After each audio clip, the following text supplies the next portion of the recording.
Welcome everyone to the next iteration of our distinguished seminar in optimization and data.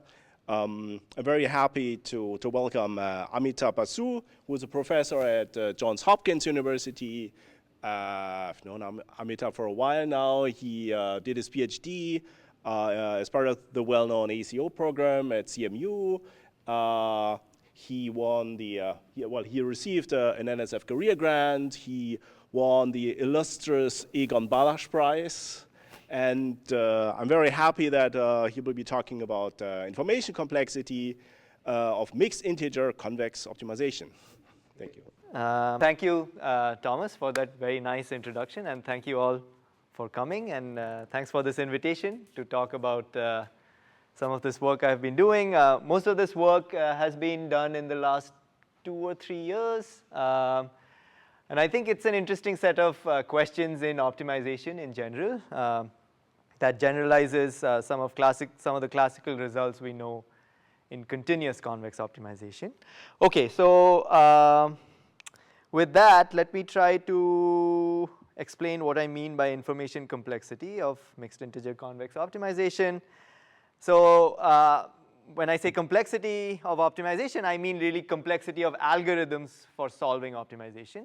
And I want to sort of highlight 2 things about algorithms for optimization that, I mean, we all know about, but we don't tend to put so much emphasis on it. But for this talk, this is going to be important. So the first aspect is that you generally design an algorithm for some class of optimization problem. So for example, you design an algorithm that solves the famous traveling salesman problem. Okay, so this is a problem where you have a bunch of cities, or in general, abstractly speaking, you have a complete graph with edge weights, and you want to find a tour that visits all the cities or all the points in the graph that has the smallest total weight. Okay, so you have algorithms that can work on traveling salesman problems. And you have a different set of algorithms that can solve problems that arise in, let's say, modern machine learning. You're trying to distinguish cats from dogs using neural networks, and you set up an optimization, non-convex, nonlinear numerical optimization problem, which is also a very hard class of problems. Now, what I'm trying to emphasize is that there is no magic bullet or one single algorithm that's going to solve TSP problems as well as classification problems, and you don't have to do anything to it, right? So there is no universal optimization algorithm. There are rigorous theorems you can show that there cannot be such an algorithm, okay? If you make your class of optimization problems too large, then you can rigorously prove there is no reasonable optimization algorithm for this class, right?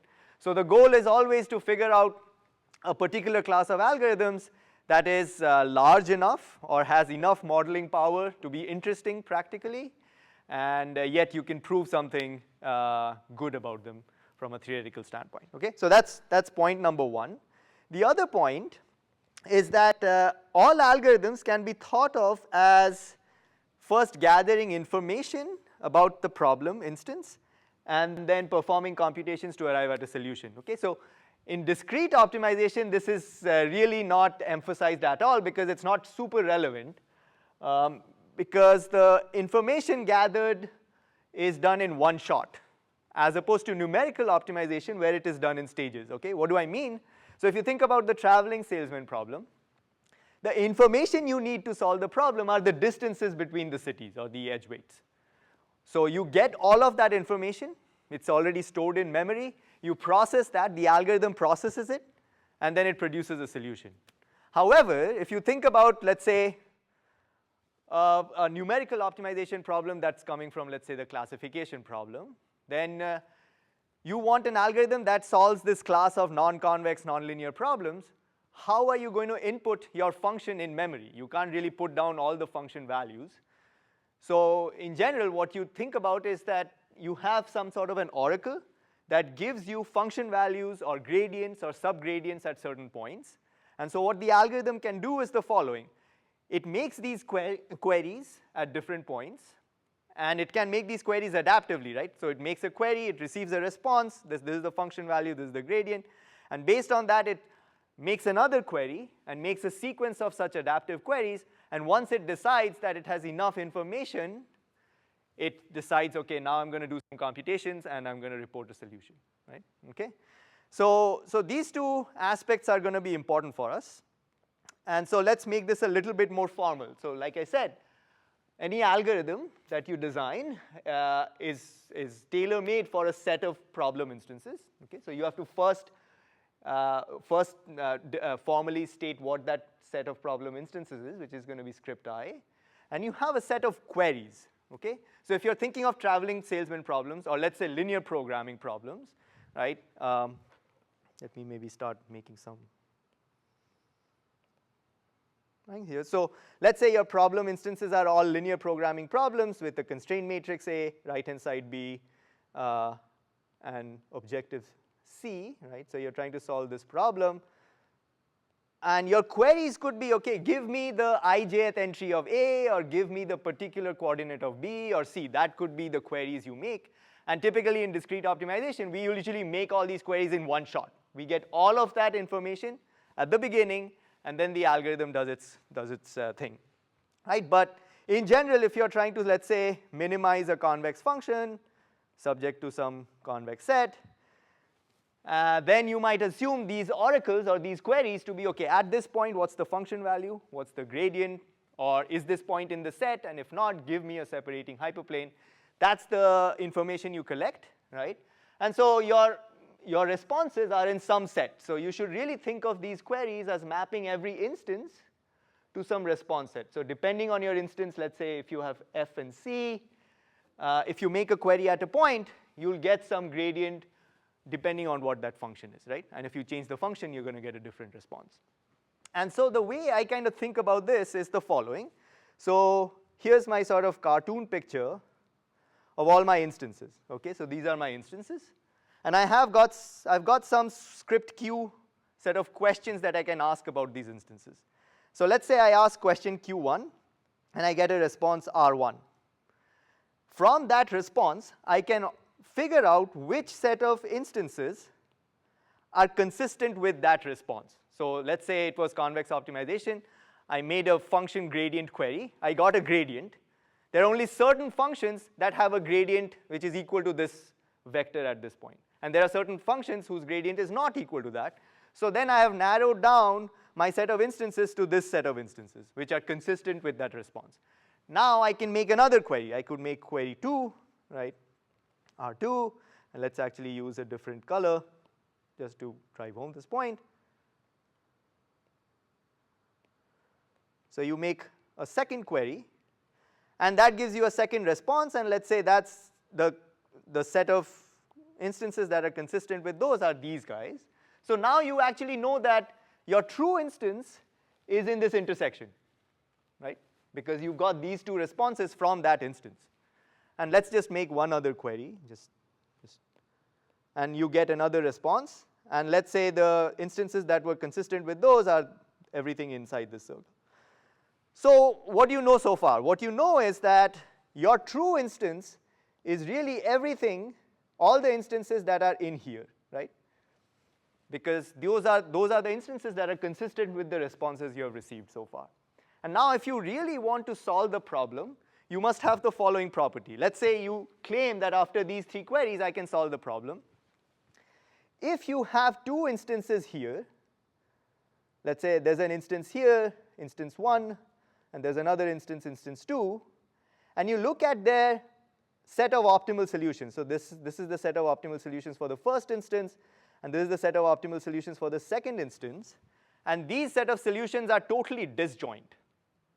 Then you have not made enough queries to solve the problem, because no matter what solution you give, let's say you report some solution here, I will say, oh, no, this was the true instance and you have not given me a right solution. If you instead try to give a solution here, I will say, no, this was the right instance. So this says that if you have made a certain number of queries and you have a bunch of instances in here that do not have a common optimal solution, then you have not made enough number of queries, okay? And on the flip side, if you make a certain number of queries and all these instances that are consistent with it, they all have a common solution, then you have made the right number of queries, okay? So in the case of numerical optimization with a finite number of queries, you will typically still have infinitely many instances that are still consistent with it, right? If you make a certain number of gradient queries, you've got a finite number of gradients, there are usually infinitely many functions that you can fit that will have the same function values and the same gradient, okay? So that's why it's important to kind of, if you want to talk about numerical optimization in this framework, you want to talk about what are known as epsilon approximate solutions. So by this, I just simply mean that x hat is an epsilon approximate solution if it's firstly a feasible solution, right? So there's some notion of feasibility in your optimization problem, and its value in terms of the objective, so this is the objective, is less than equal to f of x plus epsilon for all other feasible x. This is what I mean by an epsilon approximate solution. So you're doing, the solution you're reporting has objective value at most epsilon more than the best possible solution you could have reported, okay? And this is you cannot get away from this when you have numerical optimization problems, because after a finite number of queries, you just have infinitely many instances, and they could all have unique solutions, and so there's no hope of giving an exact answer. Okay, so now I formally define the information complexity as the minimum number of queries you need to make so that you do not have these instances left with disjoint epsilon approximate solutions. That's the notion of, I should really maybe say, epsilon information complexity, because if I make epsilon smaller, then I will need more queries to be able to distinguish them. Right. What do you mean with disjoint? So I'm assuming that the set of feasible solutions are sort of common to your set of instances, right? So you're all in Euclidean space, or you're all in some space of graphs or something, or space of edges of graphs or something. So for every instance, so suppose you have an instance I in your class of instances, you have some set of epsilon approximate solutions in some universal background space, right? And different instances will have different set of solutions in that background space. So think about linear programming. The background space is really Euclidean space of d dimensions, right? Okay. Good. And just to make sure we are all on the same page, the information complexity will depend on the class of instances you're looking at, and it will depend on the class of queries you can make on the function, right? If you have a different set of questions you can ask about the function, you may need lesser or more number of queries. Okay, so it's always dependent on what the instance class you're looking at and what kind of questions you can ask about it. Okay, good. So now, why is it interesting to understand information complexity apart from just its mathematical interest? Well, if you're trying to understand algorithmic complexity, and typically you want to understand the total amount of computation needed to report an epsilon approximate solution, then think about what the algorithm is doing. It's making queries, it's doing some computation to decide what the next query should be, and then at the end, it's processing all those responses and reporting a solution. So it's clear that the information complexity is a lower bound, unconditional lower bound on your algorithmic complexity, right? If you have to make a certain number of queries to decide to find a solution, your algorithm needs to make at least that many elementary arithmetic operations, right? So that's why another interest in understanding information complexity is to give unconditional lower bounds on the total overall computational complexity without assuming P is not equal to NP or anything like this. Okay? Okay, good. So one final comment. Complexity is typically always parameterized. So in the discrete world, we always use, let's say, binary encoding size or some notion of size of the problem, and the complexity is a function of that size, right? If you look at all possible TSP instances, then every algorithm has infinite complexity, okay? And so what I will be looking at are not just binary encoding sizes, because I'll be interested in numerical optimization problems as well. So I will assume things like bounds on Lipschitz constants of your functions that you're trying to minimize, bounds on the norms of feasible solutions, etc. Okay? And the complexity measures will be a function of these parameters. Okay? Okay, good. So now let me actually define the class of problems I am interested in, and I think it's a large enough class of problems to be of interest, both theoretically and practically. You can actually do some interesting mathematics on this. So the problem is, I want to minimize a convex function f, okay, subject to some convex constraints, which I'm modeling by this closed convex set C. And I have two kinds of variables, x and y. Y can take any real value, but x is constrained to take only integer values. Okay? And n is always going to be the number of integer variables, and d is going to be the number of continuous variables, okay, throughout this talk. And the parameters I was talking about, to be able to talk about information complexity or algorithmic complexity in a sensible way, is the following. I'm going to assume that C is contained in this big box of n plus d. This is effectively assuming that the optimal solution to your minimization problem is bounded in norm by this R. Okay? I'm also going to assume that, so this next point is a bit technical. It kind of says that, okay, you have your convex set C, and let's say you have a optimal solution, maybe it's on the boundary, that's x star, y star. If I look at the fiber on top of it, meaning that I look at x star, comma y in Rd, and all the points in C, then it has a little bit of width in it. So there has to be a row size ball that you can fit inside that optimal fiber. So I should make the comment right here that you can consider as a special case where you have no continuous variable, so d equals 0, so you have a pure integer problem. Is Lipschitz continuous on any compact domain? Okay, so but I'm going to say that I'm only considering all those functions where there is a universal bound on all the objectives in my instance class. Okay, that's what really this is saying. Okay, and you can easily show that if you drop any of these constraints, then your complexity of the problem is infinite, in the sense that, okay, let me just convince you that you should assume some bound on your solutions, because otherwise, no matter what you query, I'm going to always say it's not feasible to your problem, and it's always on this side. So maybe you query again here, I'm going to say you're on that side. And I'm always going to say you're never, and after a finite number of queries, I've always told you it's infeasible, and then I'll report a feasible region on the other side. And so without assuming such bounds, you can show that these problems are just not solvable. Okay? And so I've described you the class of instances now. Okay? It's convex optimization with these parameterizations. And my oracle, at least for the first part of the talk, is going to be what is called the first order oracle. So at any point, I can ask, is this point inside my set C? If yes, then the oracle will say yes, it's in C. Otherwise, it will report a separating hyperplane, separating it from C. And for f, at any point, the oracle is going to report the function value and the subgradient or gradient at that point. Yeah? Is there a good example we can keep in mind for something like this?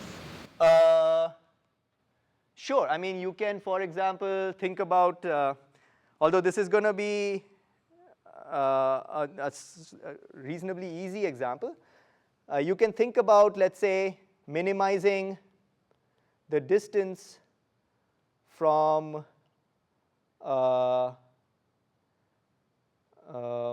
actually, that's going to be too easy. Maybe maybe I should do the following.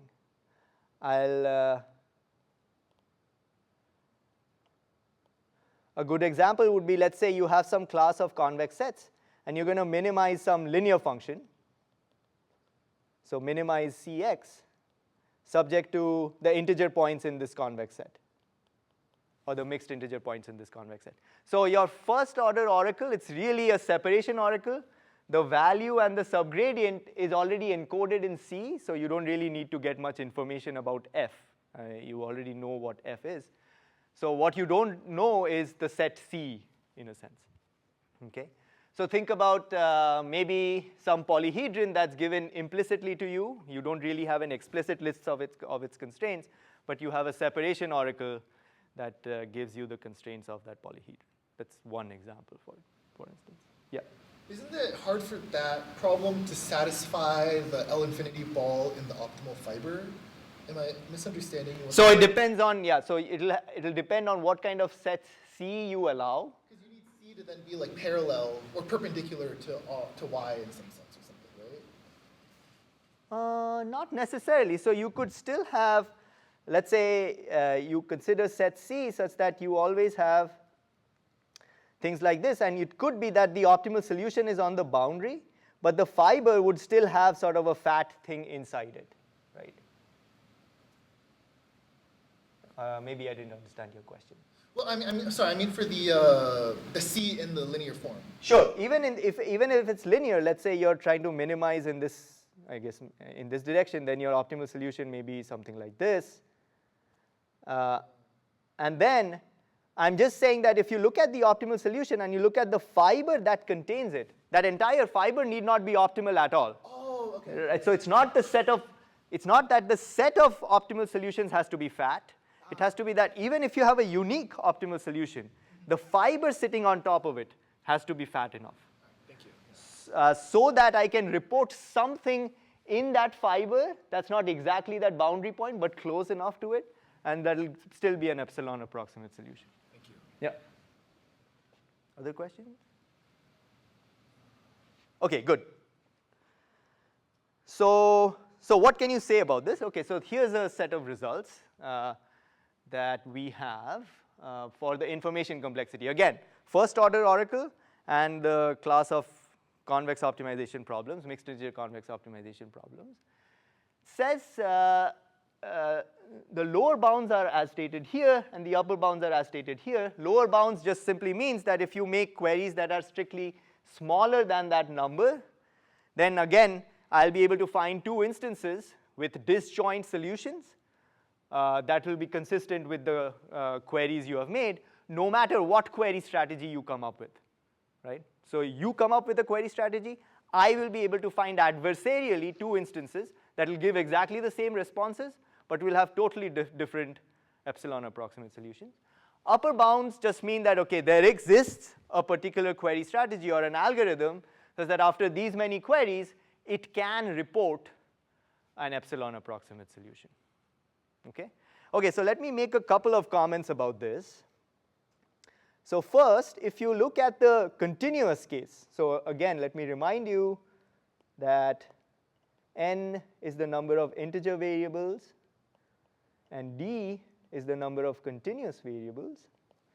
So let's consider the case that n equals to 0. So you're really looking at classical continuous convex optimization. There are no integer variables at all. Then the lower bound reduces to d log mr over rho epsilon, and the upper bound is tight. Okay?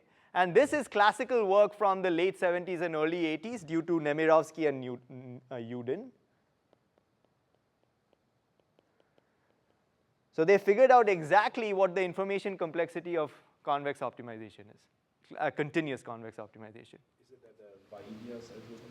Yeah, so Vaidya's algorithm is a computational version of it. So the first upper bound was this center of gravity method, where you compute the centroid every time and you query that point. But computing the centroid is very expensive. So ellipsoid does a bit better. It gets d squared, not d, but then Vaidya was able to show that actually you can get d, and the computation is also poly d. So that was exactly the point. Yeah. But in terms of just information complexity, if you don't worry about the computation needed, information complexity meaning the number of queries, these guys settled it exactly. They gave this upper bound with the center of gravity method, and they showed there is a matching lower bound. Okay? Okay. So surprisingly, as far as I know, until about maybe 8 or 10 years ago, the case with integer variables was completely open. It was not known what the right answer is. And I think we have basically narrowed it down, except for some lower order factors. Okay, so let's first look at the pure integer case, d equals to 0. So that's this and this. So there's a little bit of discrepancy, right? But if you allow me to fudge a bit, this I can write as 2 to the order n log r. And it turns out that because you have a purely discrete problem, you don't have to worry about your epsilon approximations anymore. The real parameter of interest is just the bound on your solutions, okay? And you can see that there's a matching lower bound. This lower bound is unconditional, right? There is no p equal to np or p not equal to np here. This is saying that the minimum number of queries you need to solve the problem is 2 to the n log r, and there is a matching algorithm that achieves that. By the way, this is the matching algorithm is not totally trivial, because if you look at your r by r boundary, right, r by r box, then the total number of integer points you have here is something like 2r to the n, right? Whereas this bound is just 2 to the n, and it's logarithmic in r, not exponential in r, right? So there is something non-trivial going on in this upper bound. It's not just a brute force enumeration of your integer points. But what's nice is that you have an exact understanding of the information complexity if you allow me to fudge this little lower order factor. The story for the mixed integer case, so now you have both integer and continuous variables, is a little bit more complicated. Firstly, what's not nice about this upper bound is that if you set n equals to 0, then it does not reduce to this, okay? This gives you d squared, whereas in the pure continuous world, you really have this upper bound. And so it does not really match the lower bound that we have. The lower bound is what you see there in the general mixed integer case. But it doesn't really match the upper bound. It's off by this linear in the dimension factor, which I will talk about a little bit more, okay? And these mixed integer results, or even the pure integer results, they were really obtained by me and Tim Ertl. So this is a combination of results. So some of them were obtained with Tim, some of them were obtained with some students of mine, Kerger, Jiang, Molinaro. And all of this kind of happened, so the work with Tim was around 2017, 2018, and this work is much more recent. This is more like 2022 to 2024, the rest of the stuff, okay? So there's some combination of things I have summarized in this slide, and that's the state of the art for information complexity of convex optimization with integer variables, okay? So let me take a breather here and maybe pause for questions if there are any. Can you give the algorithm for the pure integer case? Yes, I will talk about this in just a sec. Yes, for sure. But are you also saying that this is the information complexity for any algorithm for this problem? Correct. So again, information complexity, a lower bound means that no algorithm can beat those number of queries. You cannot do better than those number of queries. An upper bound simply means I have an algorithm that makes these number of queries and solves the problem. Now, if the lower bound and upper bound match, then that's it. That's the last word. In the mixed integer case, it's not quite tight. So there is, in my opinion, I think the lower bound is right. And the algorithm we have for the mixed integer case is not the most optimal. And in fact, there is a convex geometry conjecture that I will hopefully have time to talk about, that if you resolve, then you will close the gap. Okay. Okay, all right. So, okay, maybe let me forget about the overall complexity, and let me just try to give you an idea of how to prove the lower bounds and the upper bounds, okay? So that's what the next about 15 minutes are going to be. Okay, so the lower bound, let me just remind you what this was. in general was d times 2 to the n log mr over rho epsilon. Okay. The way you prove this lower bound is as follows. You prove two lower bounds. One is sort of a feasibility lower bound,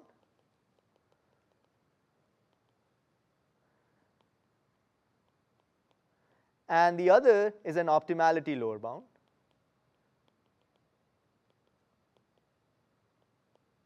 Okay, what do I mean? What I mean is that you find a set of instances where all the, so again, what is an instance, right? An instance is a function, an objective function, and a set C. Then I define the problem for you.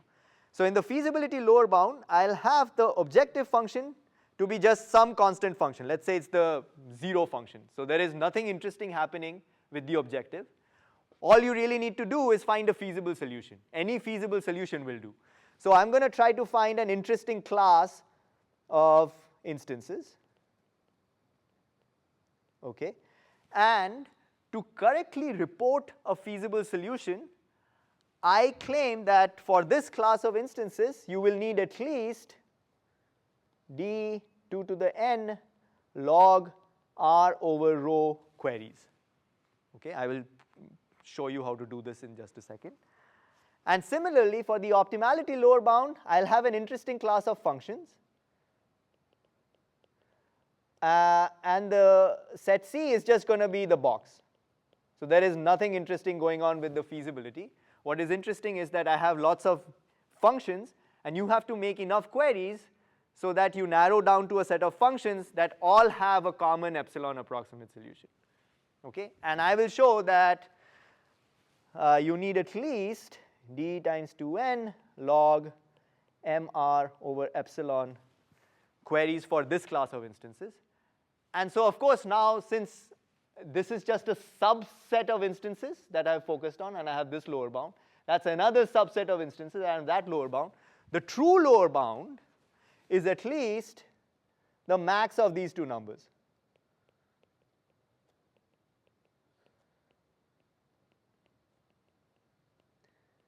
Right? And which is precisely, ignoring constants, d times 2n log r over rho plus log mr over rho, right? If I ignore a factor of 2, right? I mean, I can always divide by 2 and get it. And that's where you get that right bound, right? So basically, I need to show these two bounds. So in a sense, the difficulty comes from purely feasibility instances and purely optimization instances. And you kind of combine them together. So in the interest of time, I'm just going to focus on the feasibility lower bound. The optimality lower bound is a little bit more technical and has lots of tedious technical details, but nothing, in my opinion, that's new conceptually. So the conceptual idea you'll already see in the feasibility lower bound, and it's easier to explain, so I'll just focus on the feasibility lower bound. And if you add some more technicalities, you will get the optimality lower bound. Non-trivial technicalities, but nothing conceptually different. Okay, good. So the feasibility lower bound, I want to find some class of instances, so class of convex sets, such that I make you query at least these many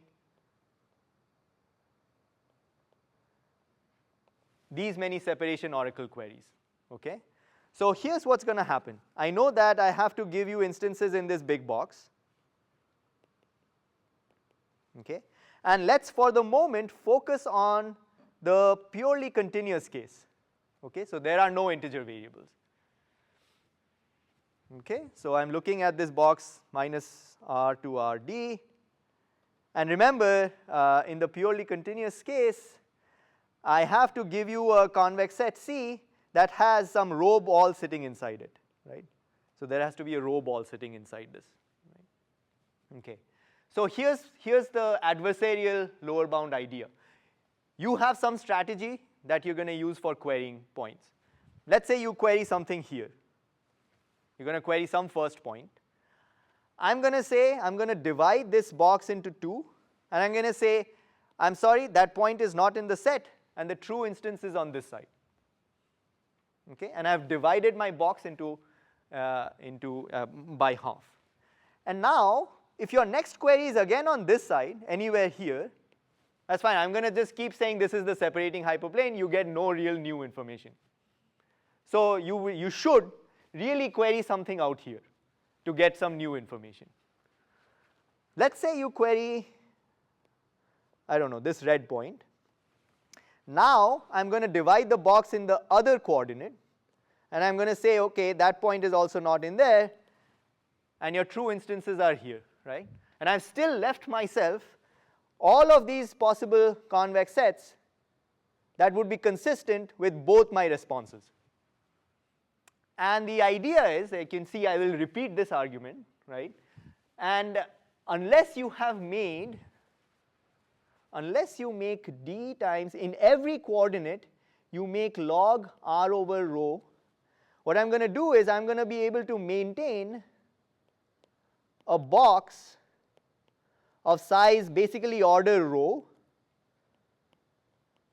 and if you don't make these many number of queries, I'm going to just take two instances here that are totally disjoint, right? That are also of order rho size, and I'm going to say, look, these are disjoint instances that are consistent with all the queries you have made, and no matter what point you say is a feasible point, I'm going to point to the other instance and say you are wrong, right? So unless you make these many number of queries in every coordinate, that's where you get the d times this, I will have enough number of boxes that I can pack in that are disjoint from each other of size rho.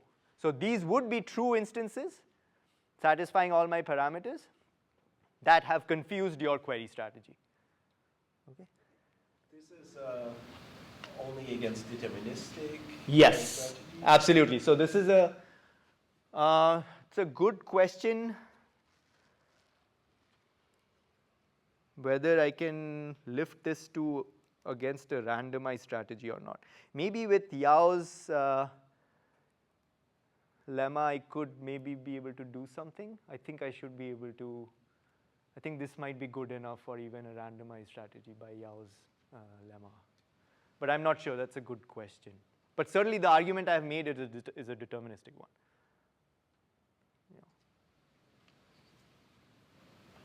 Yeah?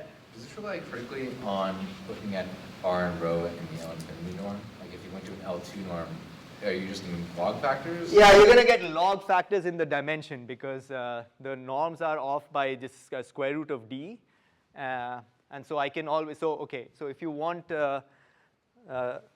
lower bounds with respect to this ball, right, then I can always consider the L infinity ball sitting inside it, and I would just lose a square root of d in my log factors. So up to that log d factor, I should be the same.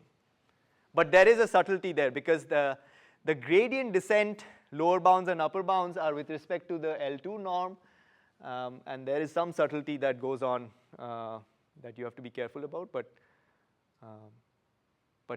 yeah, up to the square root of d factor inside the log, you should be okay. Okay, good. So this is the pure continuous question, right? Now for the mixed integer case, what you do is the following. Let me just convince you how to do this for two integer variables and d equals to 1, okay?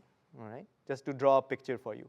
So here is my x space. So I have to look at all these integer points here. I'm going to look at this class of instances. I'm going to just look at the cube, right? So I'm going to look at 0, 1, 2, okay? So, and I'm going to put one fiber on top of these vertices of the cube, okay?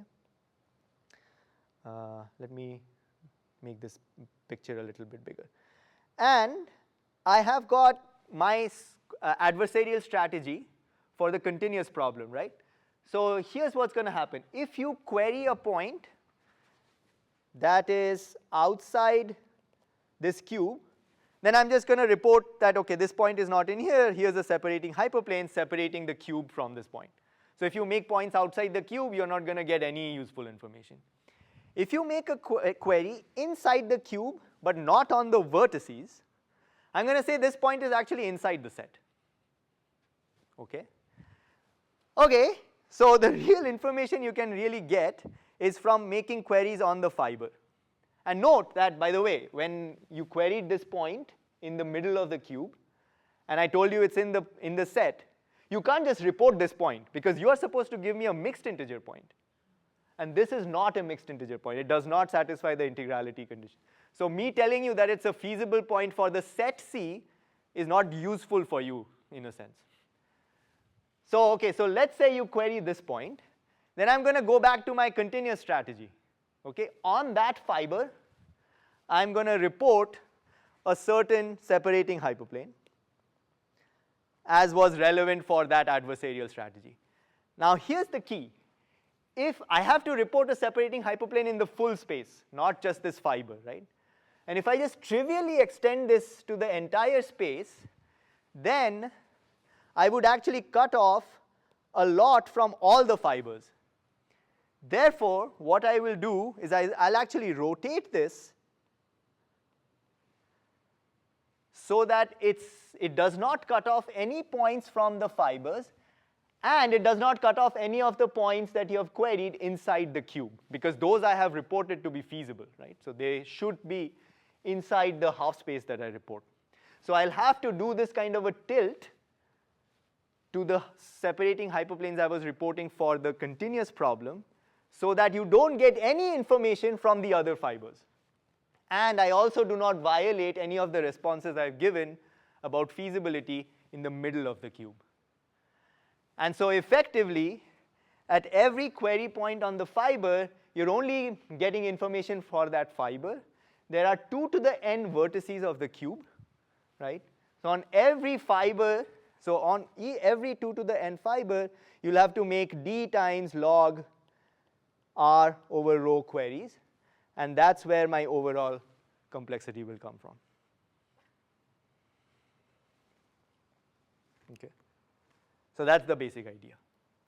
You basically put these fibers on the vertices of the cube, and you report separating hyperplanes in a way so that you only give information from that fiber that you're querying on, nothing about the other fibers. Okay, any questions? Yes? How can I always be sure that you can tilt this hyperplane such that you never cut off any of the other? Yeah, so the point is that here again I use the fact that I have this bound, right? So all of these fibers are actually compact sets, okay? And they are discrete, so they are far enough that there's some distance between these fibers. So I can always find a good enough tilt so that none of the other fibers are touched at all by this hyperplane. I believe you in this picture, but if you have a 3x3 grid of dots and you're in the middle fiber, I don't see why you should be able to tilt. Good. So now you in the n equals to 3 case, I would consider the hypercube, right?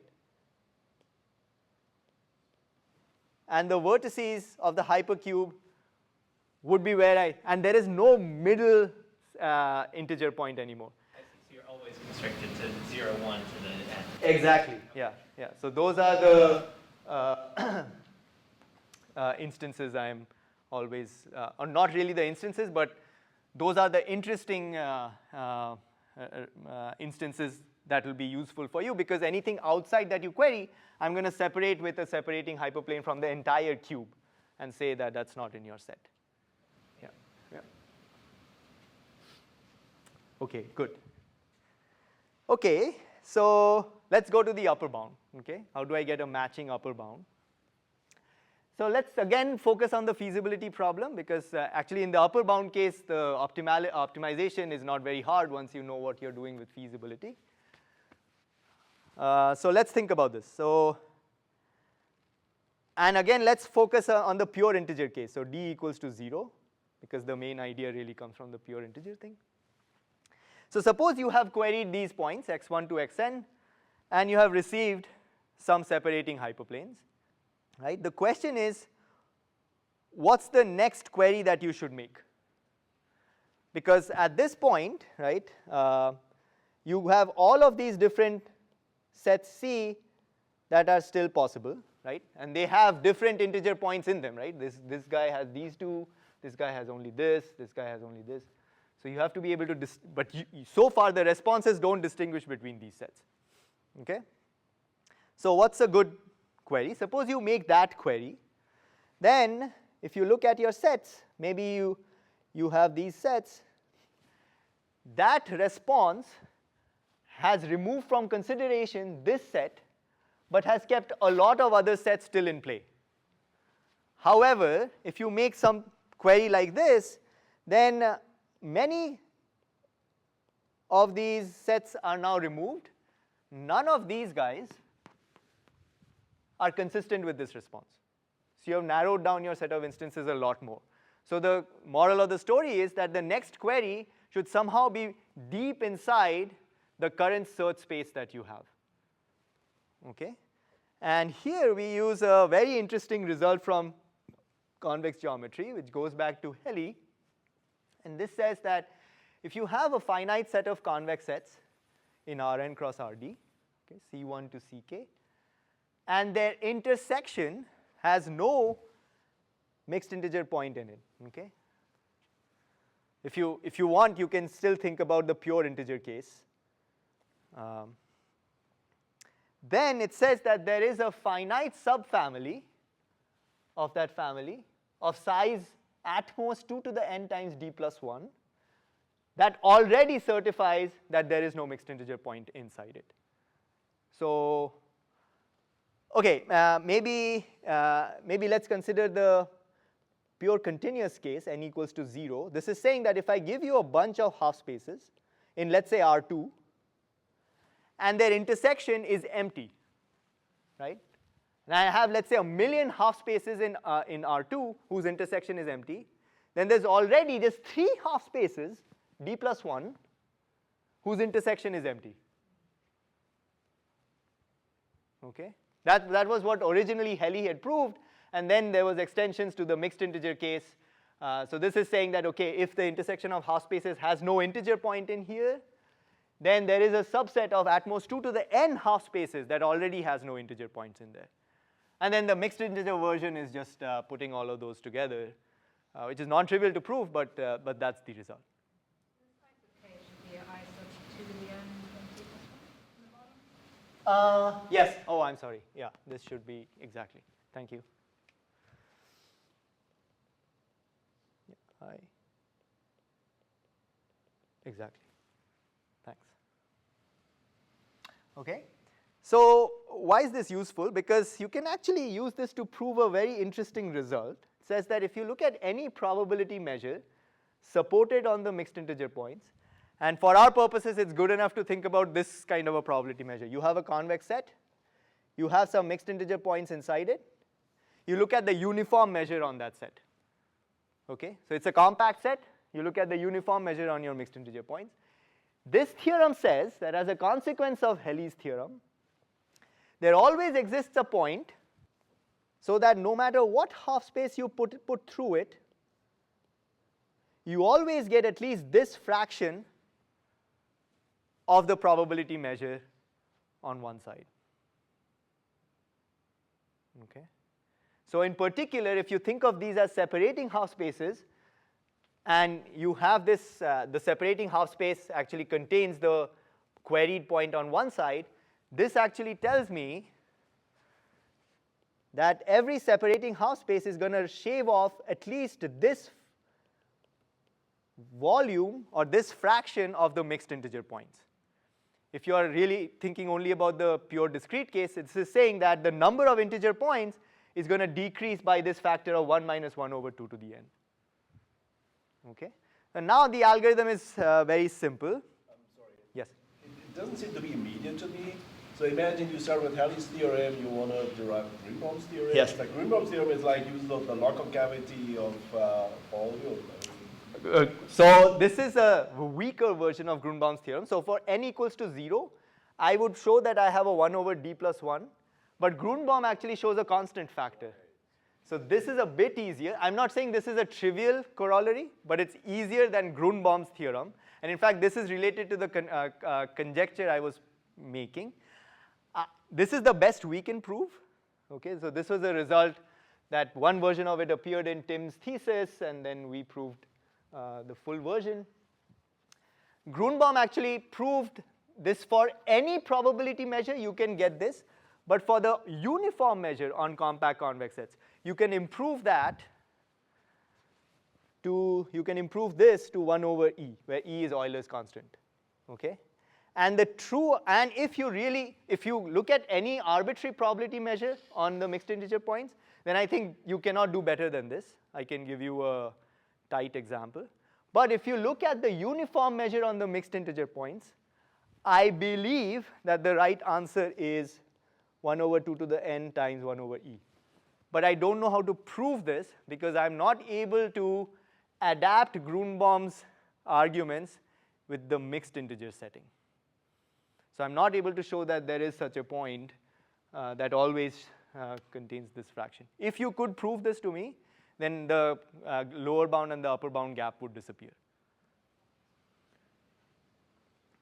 Okay, but now the algorithm is very simple. So every time I'm going to query this particular point that shaves off at least this much volume, right? And that's what I'm calling the center point of my current search space, right? So let me actually just show you a cartoon of what's going on.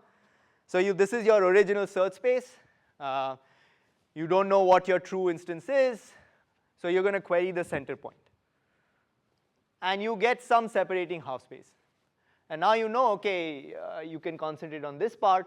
So you're now going to query the center point of this space. So that's x1, and you're again going to shave off some factor and so forth. You keep going, and if you have made enough number of queries, if you think about it, you have r to the n points, or 2r to the n points at the beginning, right? Thinking about the pure discrete case. And if your final number of integer points is strictly less than 1, then it was clearly an infeasible problem. And at every instance, you're shaving off this factor of this fraction of integer points. You start with this number. Once you're below 1, you're done. So clearly, if you make 2 to the n log r queries after this many, either you would have queried a point that was reported to be feasible, or you have less than 1 integer point in it, which means it's infeasible. Very simple, okay? But of course, the key here is that you have to compute this center point. And that's a computationally very hard problem. But as far as number of queries is concerned, this is the optimal number of queries. That's why there is this sort of gap between the number of queries, or the information complexity, and the computational complexity, because we certainly do not know an algorithm, a deterministic algorithm for integer programming that runs in this amount of time. Right? Okay, any questions? Yes? Is there a sense of like F and C being easier than others, in the sense that like this algorithm requires significantly fewer queries if it was run on one of these easy FC? Yeah, so that's a good question. How generic is this? That's a good question. So where would my lower bound fail? I have not thought about it, actually. That's a good question. If I can come up with a reasonably interesting class of instances where I can beat the lower bound, because you're not allowing me to work with all possible instances. I mean, for sure, I think if you focus on polyhedra, where you have an explicit list of constraints and the number of constraints is polynomial in the dimension, then all I could do is I could just try to find those constraints, making polynomial number of queries, and then I would beat my 2 to the n lower bound. But I don't know if I can come up with a sufficiently interesting class of instances. I mean, I could always think of boxes, but those wouldn't be very interesting. Would your algorithm automatically adapt to that structure? I don't think so, no. You have to tell the algorithm the special structure for it to utilize it, for sure. Yeah. Sorry, how do you just, what's the center point? Is it? Yeah, the center point is this point guaranteed by my theorem here. So there always exists a point such that no matter what separating half space I put, I always shave off this fraction. So I'm always left with at most this fraction of my mixed integer points. And then do you ever want to, I mean, you're never doing it here, right? But would you ever want to query a point that's not an integer point, right? That's a good question. I don't think so, because the lower bound argument kind of shows that if you make queries at points that are not integer, then you can always report feasibility, and then you don't really get any information. So I doubt, even if you go beyond the hypercube case, if you can get any real advantage from not querying integer points. Yeah. Okay, I guess I've run out of time. I actually wanted to discuss something else, which I think is even more interesting. Maybe if you allow me 2 minutes, I'll just introduce the problem, but not really give you much details about what is going on. Is that okay? A couple of minutes? Okay, all right, good. So far, yeah, I have been talking about these first order oracles, where at every query point, you get the exact gradient, exact function value, exact separating hyperplane. But for 2 reasons at least, you should think about maybe other oracles. One, from a theoretical perspective, you might want to consider not getting, okay, from a theoretical perspective, if you get the gradient at a certain point, then you're getting at least d bits of information, because every coordinate has at least 1 bit of information. So one query is giving you at least d bits of information. And if you want to really talk about the information complexity, how much information or how many bits of information you need to solve the problem, then this is not the right count, right? You shouldn't allow yourself one query to count for d bits of information, okay? So maybe you should ask for, okay, you can only query for the ith bit of the jth coordinate of your gradient. And then what is the real number of bits that you need to solve your problem? Secondly, from a practical perspective, if your gradient is irrational or your separating hyperplanes are irrational, then maybe you don't want to get exact separating hyperplanes or gradients. You might want approximations. And then again, oracles like, okay, that give you bits instead of exact responses are useful to look at. And then the question is, okay, what is the information complexity? Now, maybe one thing I should point out is that if you allow all kinds of queries, so let's say I give you a query like this. Here's a half space. Tell me if the optimal solution is in the half space or outside the half space. This is a binary query. Then the information complexity kind of becomes trivial, because you can always do kind of a binary search and figure out every bit of every coordinate to enough accuracy, and you'll be done, right? So you have to restrict your queries in a certain way. So the way to do this is to ask yourself, to restrict yourself to first order information. You cannot make global queries like, okay, where is the minimizer on this side or that side? You only get to ask binary queries about the gradient. Is the norm of the gradient less than equal to 5 or greater than equal to 1? What is the second bit of the 5th coordinate of your gradient? Things like this, okay? So you only get to make binary queries about gradients and function values and separating hyperplanes. And then the question I want to ask is, okay, what is the information complexity? We have some kind of transfer results that if you have some lower bound for the continuous problem, you can immediately lift it to the mixed problem, even for these more exotic oracles. But the real question I want to leave you guys with is the following. Even for the continuous problem, now you get to ask, let's say, for a particular binary question about your gradients, I conjecture that the true lower bound is d squared log mr, because, okay, d log is already the lower bound you get when you get the entire gradient, and it feels like you should have to make at least d more queries to get some information about the gradient, because if you don't make those number, then you don't have enough information. But I cannot rigorously prove this bound in all settings. In certain settings, I have been able to prove it, but not in all cases. And the other open question I'd like to leave you guys with is this improving this bound, the question that you asked, that if I could improve the bound I have on the fraction I shave off, combining these Brun-Minkowski type of ideas that Grunbaum uses, to get that, that would completely close the story on the standard first order oracle. So if I indeed get the exact gradients, exact separating hyperplanes, I will have the right bounds on the information complexity. But this seems to be a hard convex geometry question to solve. So, okay, I'll stop here. I had some other stuff I wanted to say. There are some references. There's a survey I wrote on this topic a couple of years ago, and then I have a book coming out actually, which discusses all of these issues. I'm not sure when it'll come out. Cambridge promises this year, but I'm not sure. We'll see. Okay, let me stop here.